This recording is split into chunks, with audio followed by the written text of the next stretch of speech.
Solve the problems people have, not the problems we want them to have. The thesis was right. Needing money is a weakness. It will change everything. How we approach valuations is fairly simple. This is not the price we should pay. You know, principles get thrown overboard quite quickly when you're hot on the deal. The problem was... I think people always romanticize venture capitalists.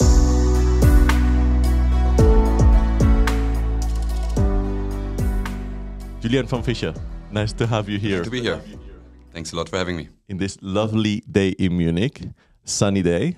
It's amazing. Spring is coming.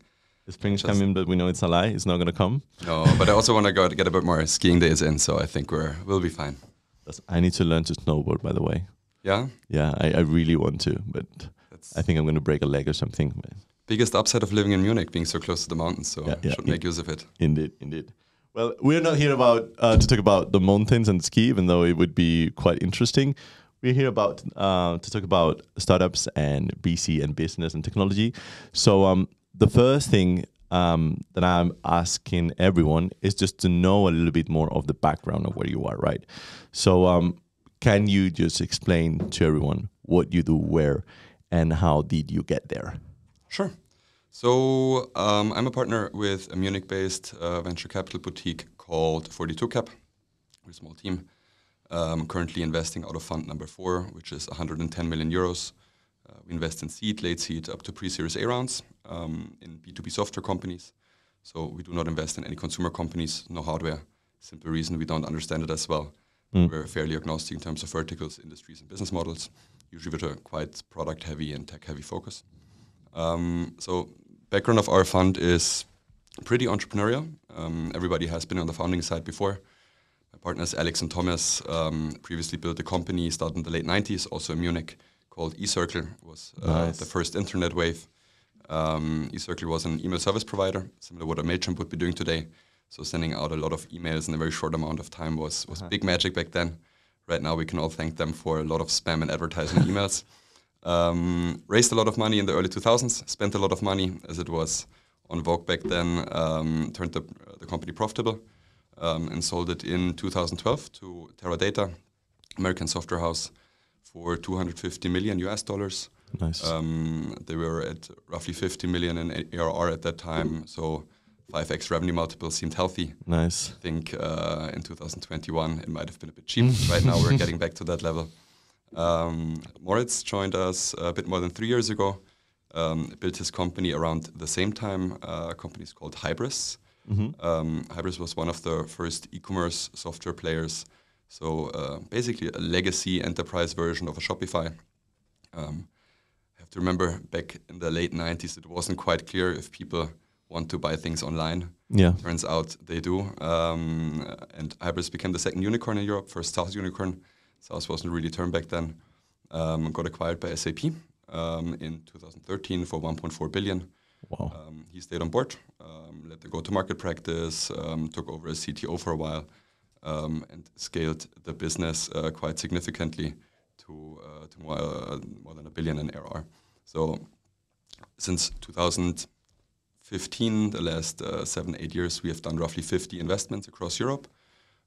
50? 50. I joined the fund in 2018, so almost 6 years ago. Have a background in business, started my working career in consulting. I quickly realized that's not a place for me forever. Went on to build my own company in the insurtech space, which ultimately didn't work out. So that's a very long story short. I think many people realize in consultancy that they don't want to spend their whole life there. That's a common thing, right? I think I learned a lot. I think what you learn in consulting is how to work efficiently, how to work in an orderly manner. But at the same time, I think often you don't take a lot of ownership, right? It's like very project-based, you hand over. So for me, I couldn't really see self-fulfillment in the space. And always had the itch to build something myself. That's nice. Which I went to afterwards. That's also, I think it's a very human need also to be try to build something from scratch, I guess.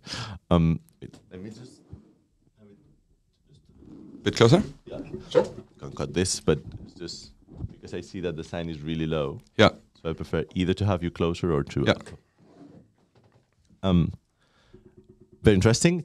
What I want to know a little bit more is, so when a startup come here, what I try to get is the USP as well, right? So you as a VC, what would be the USP from 42 Cap against the other VCs? Yeah. So we have built software companies ourselves, especially my partners, from 0 up to $1 billion in ARR. So we see ourselves as the best partner for a B2B software company within Europe from seed to Series A. Especially counseling and advising, right? I think what we are good at is, on one hand, we've been sitting on the other side, right? We know how hard it is to build a company, how often you have to stand back up, how hard it is to find this ominous product market fit. So I think what we try to help with, on one hand, give you enough freedom to really find product market fit, advise you, be a sparring partner in this. At the same time, build a cost-efficient scaling engine, right? How can you win your first customer, but then also how can you go from 1 customer to 10 to 100? And the last point is, how do you build your own product category? How from day one do you think on how do I not only become a feature, but more my own standalone product? And how do I place myself in a category where I can say I'm different, not better? Better is always hard to sell. Different is way easier. And I think we've done it ourselves. We've seen it now more than 50 times with our portfolio companies. We don't want to outgrow seed. I think that's quite special about us. We want to stay a specialized seed fund, only doing one thing and doing that thing very well. That makes sense also. And knowing the amount of knowledge that you have on the field, because as you say, it's your USP.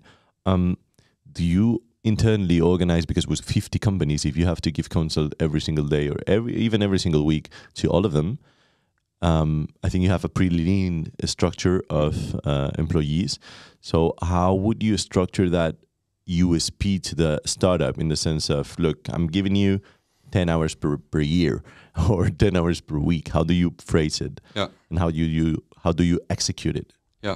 So we ultimately, I think the most important thing you can give a founder at seed stage or pre-seed stage is room to operate and to experiment. So how we work, it's always pull, ad hoc, and workshop based. So I don't need a weekly update call with a pre-seed startup which hasn't launched their MVP yet. Very often there is some periods where there's less touch points, right? Where you just need to let the startup build and actually execute on the roadmap. Then there is times when there's more touch points, when we go from winning 1 customer to 10 customers. How can we build a go-to-market organization? Go from founder-led sales towards organizational sales. And then we're often touch point where there's a lot of interaction is fundraising. So it works quite well. I think founders know best when they need help and when they don't need help. Obviously, maybe sometimes you give them a little push in a direction, say, hey, shouldn't we tackle this? Shouldn't we tackle this? But quite ultimately, I think a lot of board meetings get in the direction of asking a lot of questions. And I can tell you a question needs to be really good in order to be value add. I think a lot of investors see themselves as value add. And then if you look at a lot of board meetings, it's a lot of DD sessions interrogating the founders. And we want to turn this around and say, okay, whenever you have a topic you want to work on or you want to talk about, we're here. But we will also not annoy you a lot of the other time. And that works quite well. At the same time, 50 portfolio companies sounds a lot, but it has grown over years, right? And venture capital often is a bit like a relay. You invest, you have an 18 months time when you work very closely with the founder. Then in a good case, a next fund comes in for a proper Series A. Usually they have professional platform teams. And those funds are really good to bring you from $1 million in ARR to 10 million in ARR. Right, that's what they're really good in. And then a Series B investor comes in who brings you from 10 to 100. So I think it's also important to know when to give over the relay to the next person. You're still here. I think you hold a special heart in the place of founders. At least I hope so. When you join them very early, but at the same time, I think it also frees up operational time on our side that we can work with new founders. So is that defining also your exit strategy in a company? The fact that we're very good in this area, therefore when it goes beyond, we will not follow on up to a point, we will just remain there? Or do you sell actively? Do you have a fixed exit strategy in that case? So we usually say we are first money in, last money out. We are long on tech. We know it takes a lot of time to make money in tech. And ultimately, everybody talks about the hockey stick, but nobody gets rich with a quick flip in venture. Took my partners 13, 14, 15 years to actually build and exit their companies, and 80% of the wealth is generated in the last 2 to 3 years. So I think especially in software, you have a lot of effects of scale, but they tend to come quite late. So we want to stay in very early. We want to take our pro rata for as long as we can. For strong opportunities, we even have an opportunity fund where we can double down and even buy up eventually in later rounds. But we don't want to sell early. We want to stay in until the end. Okay, that's good. When you were talking about right now, especially if you want to stay longer, I would frame it that you have 3 main stakeholders.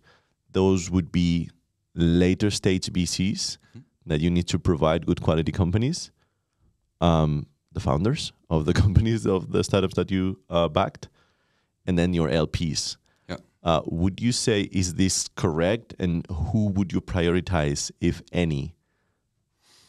I think it's a simplified model, but yes, I think the model works. I mean, always founders first, right? Ultimately, we're an enabler, but they are the ones who drive the success. They're the ones who put 24/7 in. They're the ones who put all the hustle in, and they're the ones who go full risk, right? We have a portfolio of companies. I have many chips in the game, and not all of them have to work out. Ultimately, in the venture model, only a couple of them will work out. Yeah. And I'm risking other people's money. That's not so bad. And they're actually risking their time and their career, right? Yeah. So from that perspective, obviously, I think founders most important. I would say second, our LPs, right? As a venture firm, our main focus or purpose is to ultimately generate sustainable money, wealth for our investors. We're an investment fund. That's the unromantic truth. Yeah. And then we have follow-on VCs, which they're part of our ecosystem, right? We need them. They need us.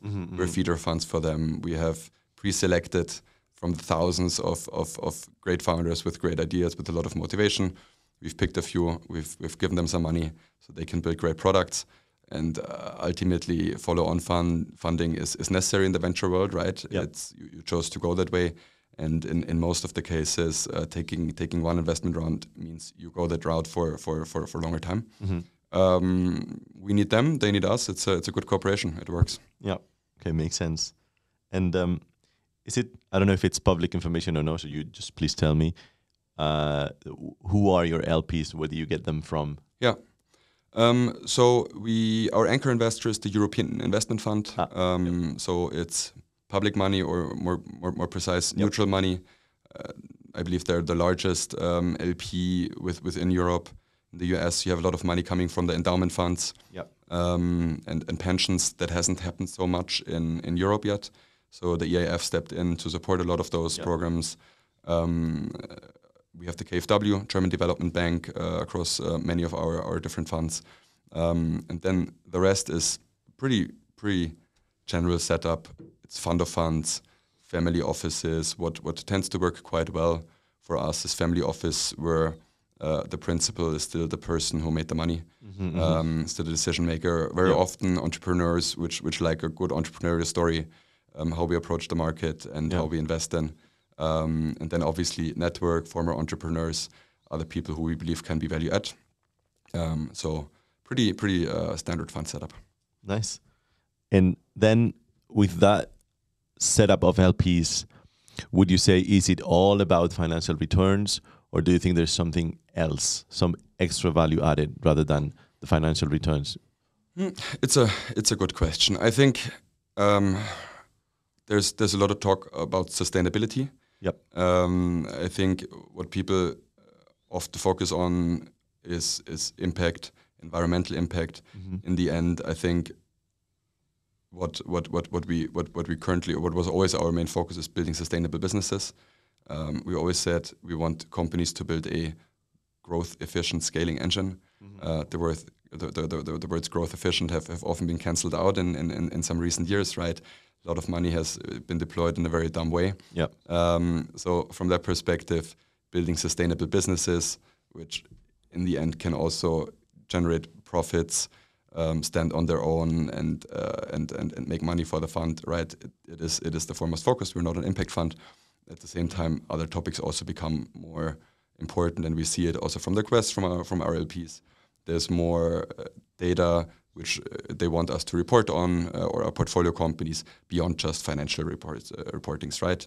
And then it goes in terms of emissions data, in terms of diversity, all of these things. So we do see ultimately, yes, LPs want your fund to be profitable and return money for them, but not at all cost. And everything has to be balanced. There should also be at least some kind of factor which have a positive impact, and we respect it. I think it's a good development. I think it's a necessary development. Yep. What doesn't get measured doesn't get changed. I think it's just important to strike a good balance between those two things. It's interesting because you said you're on your fourth fund, right? So do you change, or have you changed these metrics? You say what is not measured is not be able to evaluate. Have you changed the metrics on your performance on the funds since Fund 1 to Fund 4, or you still pretty much the same? Quite simply speaking, we're still looking at the same things, right? The big focus we have is how much money do you put in a company, how much revenue do you get out of it, how differentiated is the product, and that is the main things we report on. So I think internally, how we as investors steer our companies is mainly from a financial perspective. I think we can promote certain factors where we say, hey, we believe this is important, that a certain diversity quota within a company should be held. We're not going to enforce it, right? We, at the same time, will enforce a budget. If we believe that a budget is too aggressive, or we see revenues are not ramping up, but the costs are ramping up, this is something which we have experience in, where I also believe it's our responsibility to tell the founder, hey, I think we're going a bit off course there. We have to steer in the different direction, otherwise the next fundraise will be very tricky. Yeah. And this is mainly what we're good at. I think the other things, it's more we can convey to our founders what we believe is important, what they should be looking at to deliver certain values. Yep. And then ultimately it's with them to build their culture and how they want to build their company. Yep. And I can imagine that we could have some analysts that are listening to the episode right now, or even some people from the outside world of the VC that want to get into the VC, and they ultimately wanted to make it to partner, as is your case. And you seem, we're not going to disclose any age or anything, but you seem pretty young. So could you tell them what do they need, or what do you need to become a partner at the VC in Germany? I think it's a tricky question. I know. I think the best way is to be at the right spot at the right time, which doesn't help anybody. I think there's a lot of different fund models, right? If you look at the US based funds, which had more history, so it's a bit easier to compare. Yep. You have the benchmarks and you have the USVs of this world, and benchmark has always been one of our role models. Not that we can compare ourselves with a benchmark yet. Yeah. Maybe in 20 years we can be so lucky to say so. But it's 6 equal partners, a very small firm, very quick decision making, and a very different fund setup, for example, to a Sequoia, right? Which is a huge franchise, not as big as it used to, because some things changed around there, which in the end has a more clear career path from analyst towards partner, I want to say. And I think some funds work in that way. You can start straight out of university, and then you have to make good investments, right? I think the feedback cycle in venture is long, so it's not always easy to know when an investment is actually good, but there's first indicators, right? So I think, bringing the right startups in front of the IC, making good deals, also being able to win deals, right? Ultimately, we need to find companies, we need to analyze them, and then we also need to win them. That very often has to do with likability at seed stage. People want to pick who they have, who they're marrying into the cap table for the next 10 years, and ultimately enjoying the job. I'm often not sure if you should see venture as a career path straight out of university. I think it's good to see the venture side before. I don't like the word operator, but having built something, either within a startup or as a founder, doesn't necessarily need to work out, right? I mean, we can't steer that, but I think other experiences sometimes are important, because how do you want to tell somebody who has built maybe 2 companies before, as a 25-year-old who has never seen a startup from the inside, how to do certain things? And I think those things help. So get your experiences outside, and then ultimately try to find good deals, analyze them, and also try to win them. Winning the deals, I think, is the most important. Yeah, it's curious that you mentioned that maybe it's not the best to start just in BC, just right up front, because it's something that I've heard most of the times, I would say, from people in your position. And I agree. I think it makes all sense.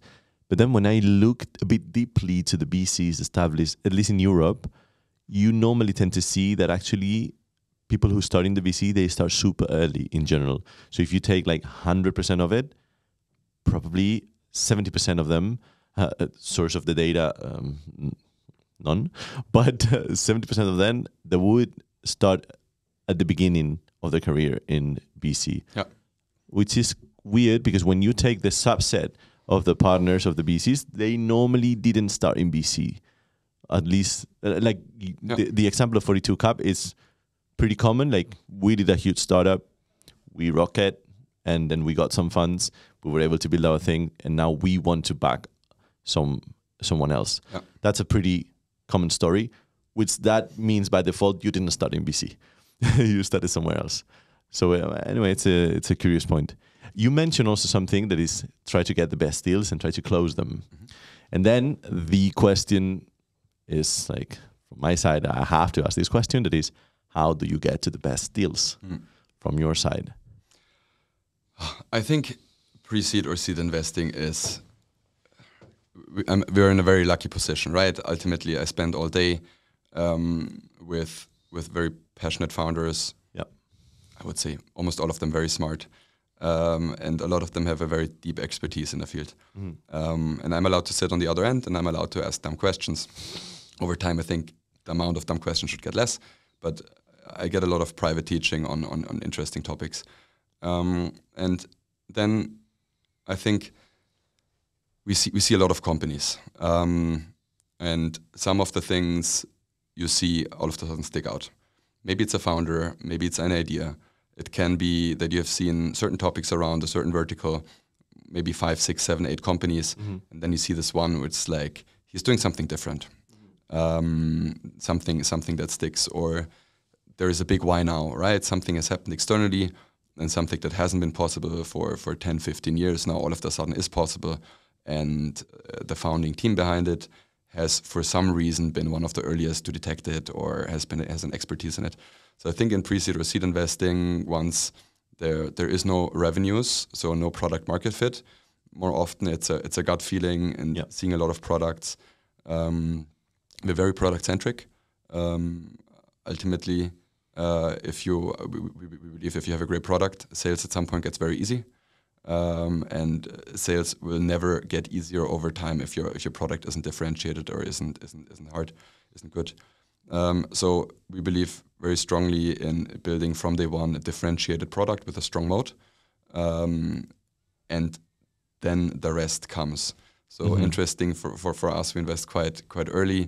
When we see a company which has built up quite some revenue, actually makes it harder for us to make a decision, because revenue very often overshadows what the product is, right? You start thinking, well, I'm not sure how good the product is, but they have 10 customers and have 500,000 ARR, so there must be something, right? At the same time, I know winning the first customer is insanely hard, but it's not impossible. So it doesn't mean that you have built a product which can also scale beyond the 1 million ARR to 10 million quite quickly and actually build differentiated mode. So coming back to it, I think it's interesting founders we're looking for. I think it's very, very strong products in interesting markets with a strong technological moat. That is what we're looking for. Ultimately, I can also tell you, pre-seed seed investing, we're in a very lucky position. You're somewhat of a kingmaker, right? There is hundreds of thousands of really, really, really, really strong, intelligent, and smart and driven founders out there, and you get to pick some of them and say, "Hey, here we give you money, now build." And it works out some of the times. It doesn't mean that we miss a lot. I think our missing quota is way worse than our right hits. That's I have just many questions about just only this part that you said, because I think you touched many interesting different points. The first one would be chronologically. Do you go by field then, or by persons like, oh, in 42 we think that we now need to invest in generative AI, and you think, okay, we're going to do 2 investments in generative AI. Let's gonna swap the whole ecosystem to see what is there. Or do you go a bit more, I don't know if you call it opportunistic, because it has a little bit of a bad tone. Opportunistic is the right word. But do you go by field and you're like, we need one investment in generative AI? Or do you go, no, I want to invest in this company of Helen, because I know Helen, she built this, and now she's a founder. We have to invest in Helen, even if Helen's doing a delivery company. Yeah. I would say 80% opportunistic. We invest so early. We often cannot afford to build thesis around an industry. I think if you're later than us, if you're at Series A, you see things emerging. You see good seed funds placing bets in a space. You have 18 months time to look at the space, build a thesis, look at all of the companies, and then place an investment. I think if you invest as early, you don't have that luxury. Usually when we speak to a founder and we pass, that's it. We don't get a second chance. We don't go in at a Series A stage. There's a lot of multi-stage funds which do have that luxury, and ultimately very smart, right? If you have that much money, you can observe founders over long, you can build a relationship, and you can also do the really, really hard step to admit to yourself that you made a mistake, and now you have to go in at triple the price. So from that perspective, I would say the majority of our investments are opportunistic. We try to catch startups and founders so early in the process that very often there is no market yet, right? I come back to what I said earlier, product category. Very often a founder has to build that product category. Maybe there's one other competitor who's doing the same, which very often is a good thing, right? Because he helps you build the market and educate customers, and something like this can take 2, 3, 4, 5 years. Sometimes goes faster. And then we have some cases where we say we do try to be a bit more proactive. We have started like around 4 or 5 years ago to look at a couple of spaces which are a bit more adjacent, bit outside of our comfort zone, right? Where maybe you say, this is interesting, but I don't know enough to place a bet. And we looked at quantum, we looked at space, we looked at robotics, we looked at bioinformatics, and a bunch of other things. And for example, for quantum, we said, super interesting. We believe it's too early to invest in a software company as of now. We believe most of the innovation will be done on the hardware side. We're clearly not a hardware investor. We don't understand it. We leave it to other investors who understand this really well. And we'll reiterate and look at quantum again in 5 years, which is coming up very soon. And then there were other spaces where it's robotics, space, bioinformatics. And we said, you know what, we find it super interesting. We don't know enough. We sourced experts. We spoke to 10, 15 industry experts. And for a year, we said we would speak to every single startup in that field to ultimately be educated, right? And form an opinion on, do we want to invest? Do we not want to invest? In robotics, for example, we ultimately invested in a company in Paris called Fuzzy Logic Robotics, which is building a no-code layer for industrial robot arms. So it's a software-only product, which is not that easy to find within robotics. But we said, like, if you want to place a bet, we believe complex operations in industrial settings is where the money lies. Ultimately, very hard to market break into. but we placed the bet on the team, and so far very happy. Same in space. We've invested in a company called Lean Space, which is building a microservice backend for space operators, satellite launchers, and so on. Cool. So we've done that. At the same time, coming back to Gen AI, it was right after COVID hit, in May 2020, I believe, when we first looked at LLMs, right? Everybody knows GPT 3.5, everybody knows GPT 4. There was a 1 and 2 and a 3 before that, right? So there has been somewhat of a build-up. And we looked on one hand where is interesting opportunities. At the same time, we also looked at what are products which will be commoditized. Yep. Where do we wanna not want to place a bet? Because we don't believe that there will be a strong mode in the future, because we do believe that the language model layer will be commoditized in the future. And we said, well, what's the infrastructure, right? If the gold rush happens, sell picks and shovels. Yeah. And we invested in a vector database, vector search engine called Quadrant, which has been doing quite well in the recent years. Yeah.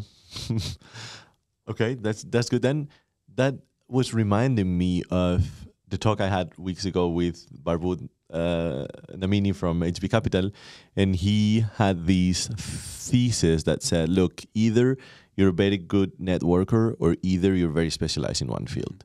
That's how you do better.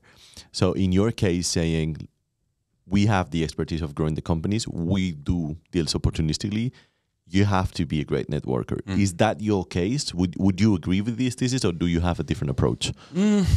It's a good question. I think there's certain ecosystems which are very tight and very closed. Berlin, for example, right?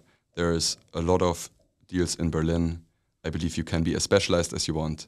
You will not win them if you're not a networker within a certain in-group, right? I think being specialized is the stronger value prop, especially at seed stage.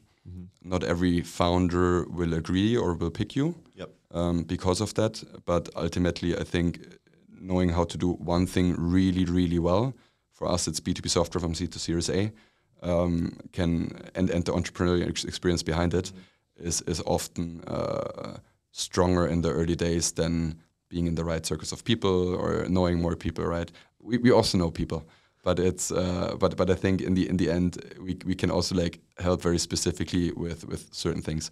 Networking is an important part of the industry. It's a very weird industry, right? You compete, you work together at the same time, you share deals, although maybe you're looking at them at the same time. So I think being open, having an open ecosystem, networking with the right people, also understand, who could be a good fit in terms of follow-on investor, maybe as a co-investor, super important. But I think one doesn't necessarily exclude the other. I think you can be a good networker and can be specialized in something.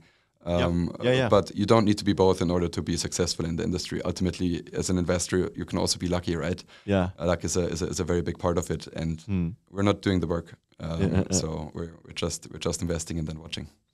Interesting. And what I was thinking is that either like the thesis was that either you're one or you're the other, right?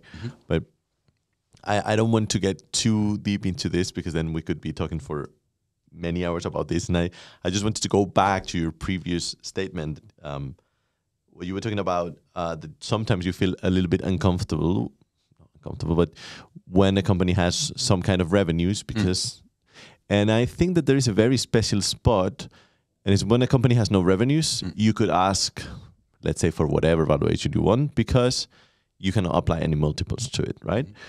And then there's a point that imagine you have 10K ARR. And you say, wait, 10K, it doesn't matter. The multiple I apply is going to be expensive, multiple-wise, right? So, but still, this is not only in 10K. It could happen 50, 100, 200K. Still, the founder could say, don't value me for multiples because it's unfair. I would be worth more if I had no revenues than now that I have revenues and you're applying me at a multiple that it makes no sense. Because so how do you make this valuation of companies when they're in that, especially you that are in this area, there's that they don't have revenues or they just start to have the first revenues? Do you apply any multiples? Do you believe even in multiples of somehow? I mean, ultimately, where do multiples come from? It's the public markets, right? And historically, companies are valued around certain multiples, which is usually an EBIT or EBITDA multiple, right? It's not a revenue multiple. Yeah. The software industry came and said, you know what? We're building companies which are growing insanely fast. Way better. But why do profits, right? So all of a sudden, we went away from what the rest of the market does in profit multiples towards a revenue multiple. And this makes a lot of sense for companies at a certain stage.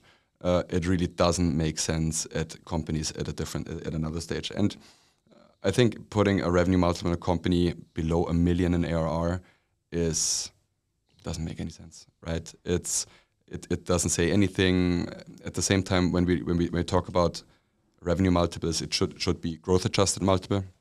If we look at public listed cloud companies right now, they trade at a bit shy of 8x at roughly 20% revenues. So if you grow 100% year over year, you should get 5 times the 8x, right? Which is like a 40x. So I think how we approach valuations is fairly simple. We're aiming for 15% target ownership. We usually never invest alone. We often have an angel. We have micro VCs. Maybe there's a second VC in the round. Very rarely, everybody wants 15%. Founders don't want to dilute 30%, right?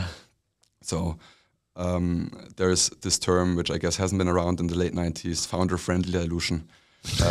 A dilution will be somewhere between 15 and 25%. It depends on your stage. It depends on how much you want to raise, and it also ultimately how much money do you need to get from your current state to the next state. Usually 18 months. If we invest in pre-seed, sometimes we think 24 months is better, right? Runway is absolute king in these times. And if we say we believe 18 months is enough, this is the money, 20% dilution, and you say, but I want to take more money, it's like 100%, but this comes out of your buffer, right? You want more comfort. The pre-money stays the same, you dilute a bit more. And somehow like this, you find a valuation level you're comfortable with. What I can tell you, quite honestly, if we put down a term sheet, we tell them, well, there's the money, there's the pre-money, there's a lot of other terms. At pre-seed investing, a lot of the other terms, like a down round protection, if the company does the down round, doesn't really matter, right? We're still in the same boat. But if you put a term sheet, I strongly believe within 48 hours, you do find a middle way on what the valuation should look like. And then when you get towards Series A, you press the 1 million in ARR, then a multiple makes way more sense.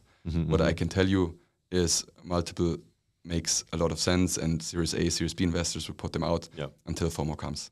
A lot of the VCs who have seen pay 50 to 100x in revenue in 2020 and 2021, all of a sudden now look at very strongly growing companies and say, more than 8 or 9x is a tough one, right? And the truth is probably somewhere in between. So I think if we take public markets as ground truth, because that's the best information we have, we growth adjusted, you have a range, right? And I think at Series A stage, it's probably somewhere between like 20 and 30x, maybe 20 to 25x on revenue, which a lot of Series A investors will look at. I'm not an expert in this. I'm not an A-round investor, but I think it can be it can be a healthy orientation to go there. At the same time, if a deal gets hot and there is 3 8-year VCs which want the deal, then they pay 50 to 100x again because it's insane founders and so I think it's yes, principles get thrown overboard quite quickly when you're hot on the deal.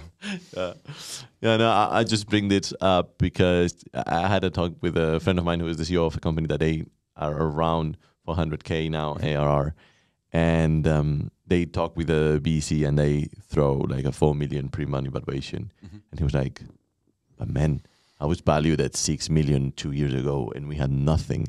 And now we're proving the thing." And the guy is just telling me that, no, it's a 10x on your ARR.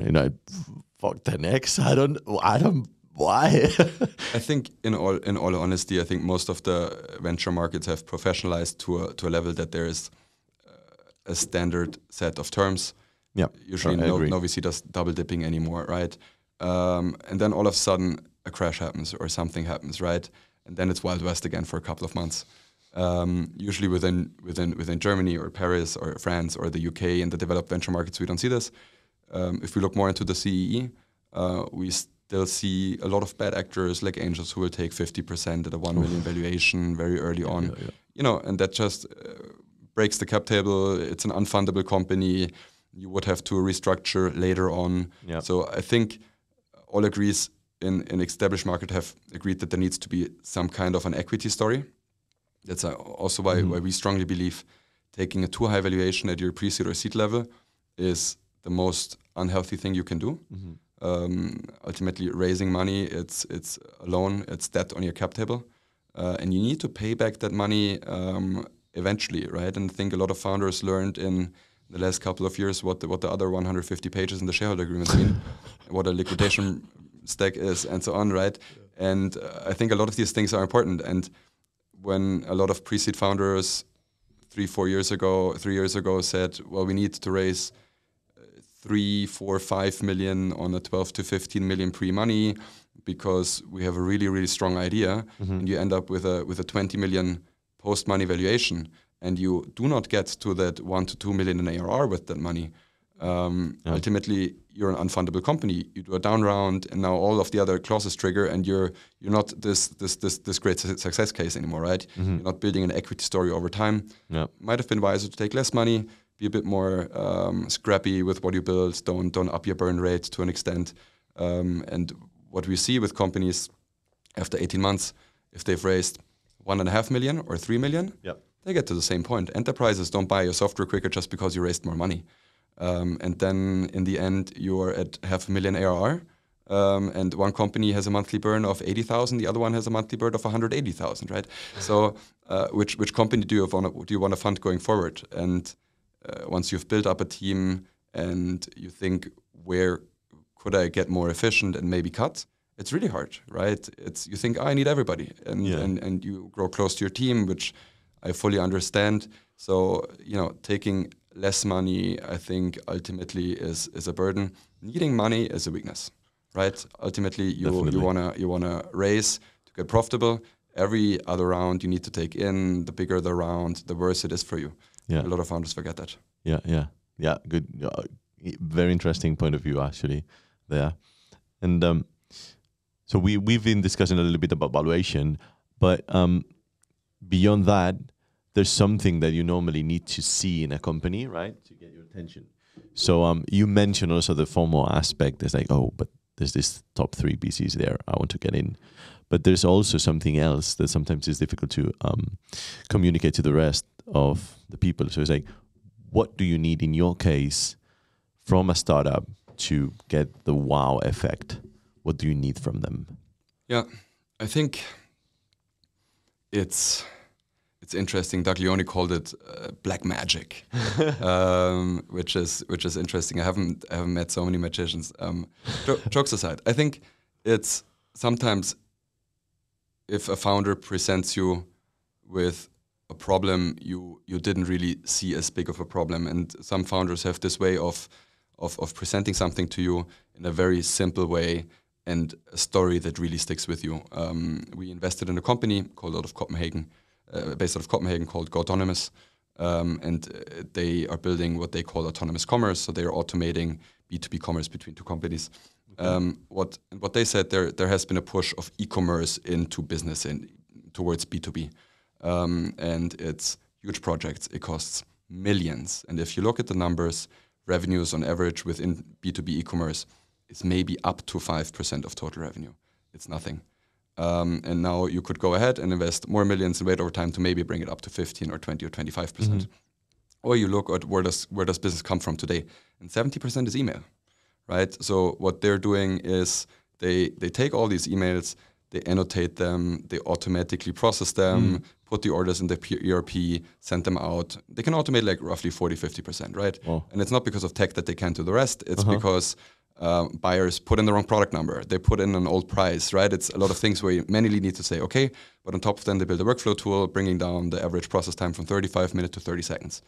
And it's so simple. So ultimately to the end buyer, it's somewhat of, I can still use the channel I want to. I want to use email. I've always used email. Maybe that will change in 10 years, but right now I want to use my email. And from the end user side, it's somewhat of a e-commerce feeling, right? Like everything in the backend is automated.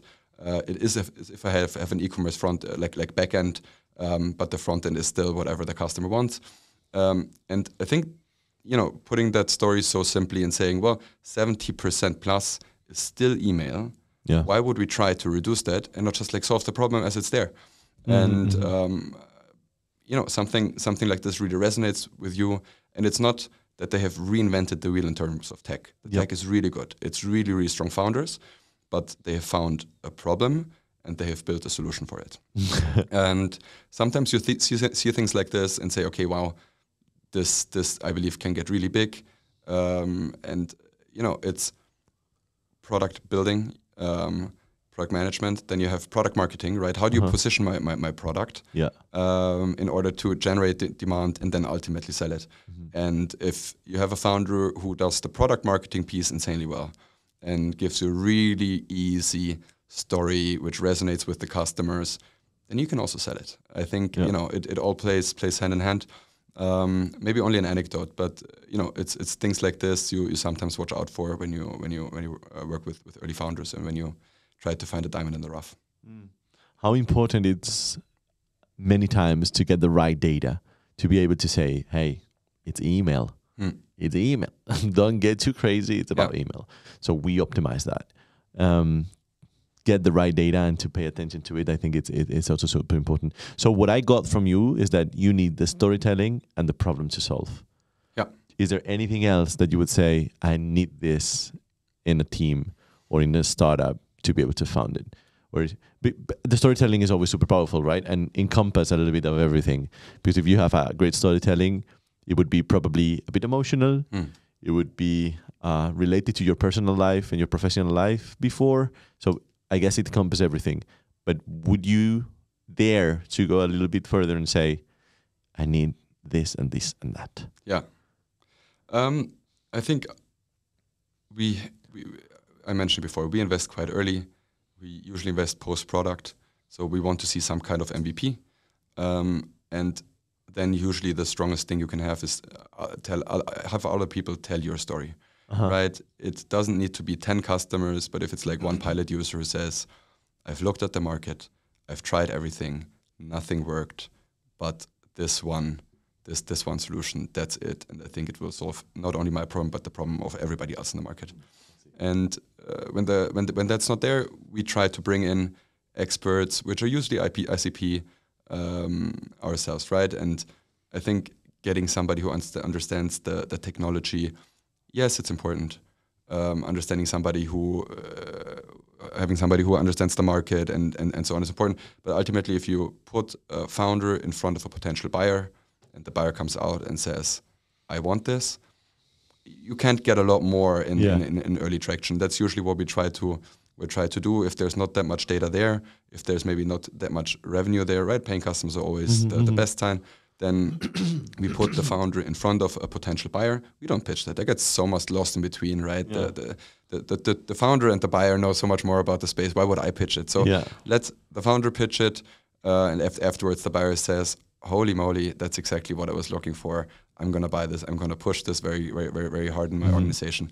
It's a very, very good, strong indicator. And I believe this expert feedback has one of the most successful lead factors for us to make an investment. Yeah, that makes a lot of sense. And that actually leads to a personal theory I have that I call it the grandpa thesis. And basically I do it for my own investments and also for the investments in venture capital, let's say. That is, it would be like if you take an older person and you tell them, we're going to invest in this, why? He would probably say, but what are they selling? Are they selling this pen? This pen, what's the cost of this pen? It is €1. Are they selling it for 10? Okay, that seems okay. But is the cost of this pen €10? Are they selling it for 1? Because sometimes we've seen similar things to this. It seems a stupid thing, but no, we've seen it. Yeah. And it's like, okay, maybe I don't want to buy this one. So what you're saying is like, I will bring the seller and the buyer, and you will be looking there like, Okay. It seems they know what they're talking about. And then I guess your work is also to say how many buyers are in here. Yeah. Is it going to be 10 buyers? Because maybe it's not enough. Yeah. It's going to be 10 million buyers. Who else is in the space? How are they going to be able to get that moat that you refer many times? But it's super interesting. I think it's a fun and really fun job to have, by the way. So good. I have to ask you a little bit also about the corporate venture capital. So I wanted to know if you have worked with corporate venture capitalists before from 42 Cap, or what's your opinion on corporate venture capitalists? Yeah. So yes, we have worked with corporate venture capitals, for example, Wayra. We have been co-investors before, right? How interesting. And we've made great experiences. I think it's a two-edged sword. I think there's a lot of cyclicality in the market. When markets get overheated and hyped, a lot of corporates think, you know what, we also want a piece of the cake. And then sometimes programs get built up, and 3-4 years later, you know, you always see the tourists leave the market again. And maybe sometimes corporate venture capital arms are not long established and don't really have the right incentive scheme for partners, right? You don't get the A-team players. And then you don't make A-team investments, right? Because you don't really get the good companies. If you want them, maybe you're overpaying. Maybe you don't get the good companies, but only maybe the second or third tranche, if I can say that. And then ultimately, you know, venture capital is an outlier game. And the venture market traditionally has been loss-making on average. The average venture capital fund in the past has made a loss. So if you are deploying capital in venture capital, you need to be really sure that whatever you're doing is not average, because average isn't enough. So I think what we've seen, and again in 2022, a lot of CVC programs have been closed. And I guess when the next boom starts, a lot of them will be opened again. So I think if you do it, you have to do it really well. You have to put up a proper incentive scheme, and it needs to be a long-term decision, which isn't just shut down when the new CEO comes in when the tides turn. At the same time, we have seen a lot of really good examples in the market who are highly professionalized.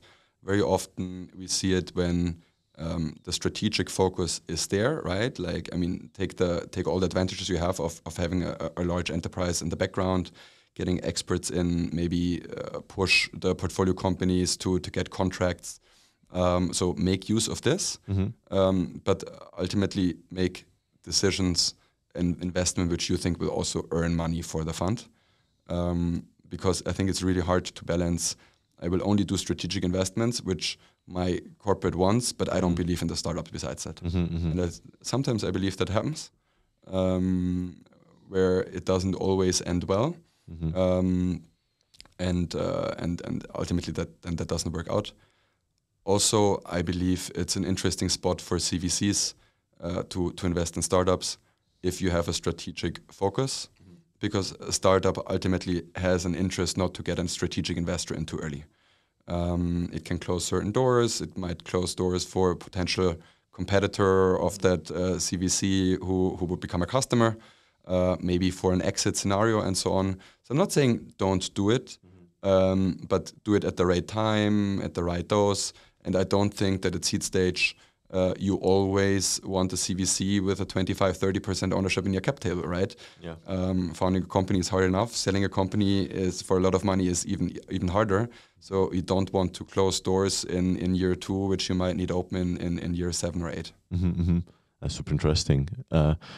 From our point of view, from Wayra, actually, we think we have an edge in the sense that the fact that we are corporate venture capital means that when the market is dry, we will still have the same or similar powder that we had before. So that's when we have to push ourselves a little bit more.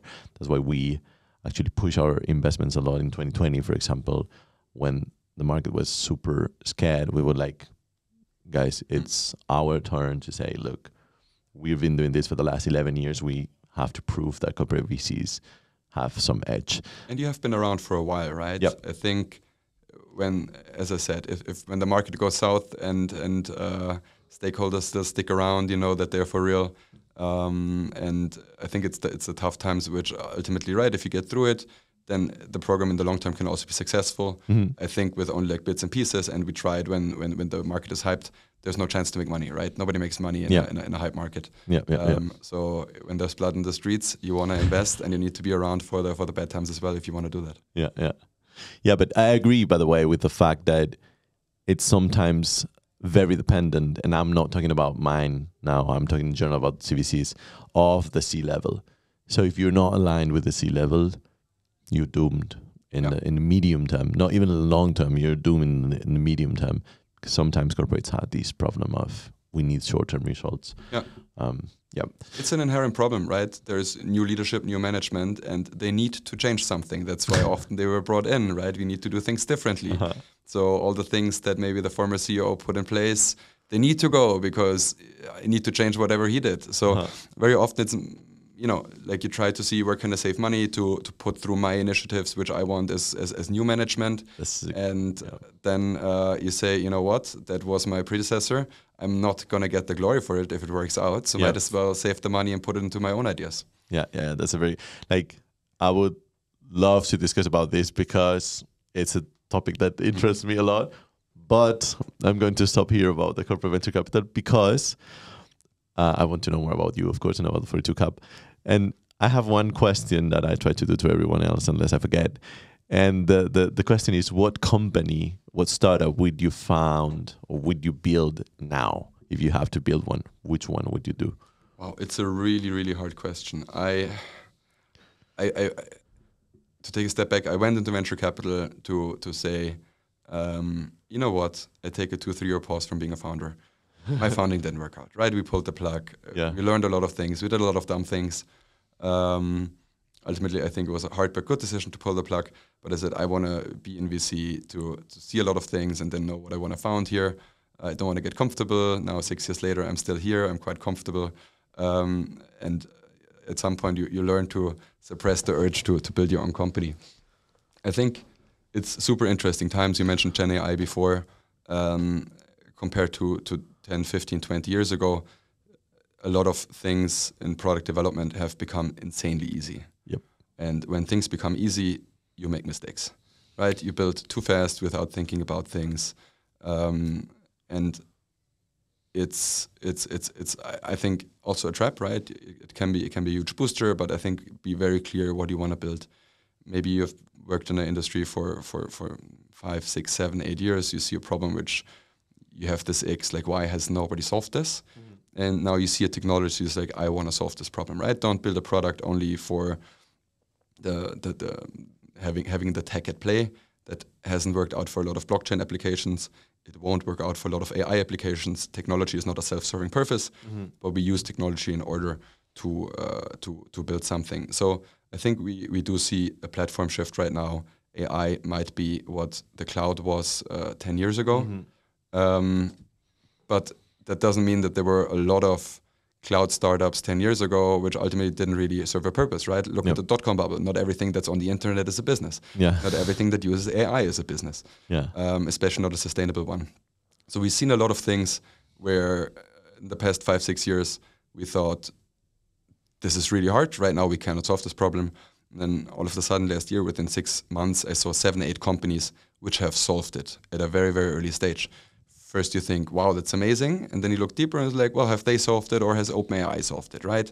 Is this a defensible moat or is this a thin wrapper around GPT-4, which will be replicated 100 times? And I think we've all seen these kind of companies, Exactly. So I think I'm not going to say build this one startup, right? Because I don't know. That's I'm more on the consuming end of this, right? I see something and then I know I want to invest in it. I'm not the founder. The founders know better what they want to build, and what's out there. I don't have the experience of right now being in a certain vertical industry, super niche, and having experienced something for 8, 9 years. What I want to convey is think really hard what you want to build, and can this be something really big in 8, 9 years? Is this something which I can scale to 100 million in revenues? Right? You want to be a unicorn. build 100 million in ARR. Otherwise, you're not a unicorn. You might have the valuation, but you're not one.